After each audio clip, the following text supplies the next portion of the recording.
Okay, there are two different ways to factory reset the Echo Show 8. The first one here is going to be swiping down from the top, clicking on Settings, scrolling down to Device Options, which is going to be right here, and then we're going to scroll all the way down to the bottom, and we have got Reset to Factory Default. So that is going to be the software version of getting this thing factory reset. I'm going to go ahead and back out of here. Let's go to the home screen.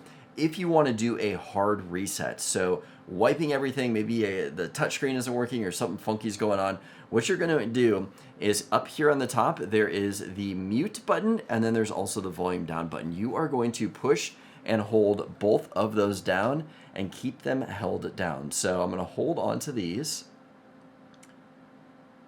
Even though it says, do you want to shut off? We're not going to click anything. We're just going to keep holding these down.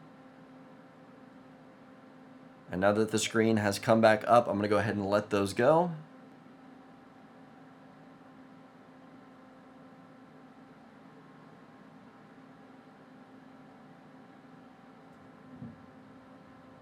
All right, the device has now been factory reset and is in setup mode, so you can go ahead and either give this to somebody else or reset it up for your account.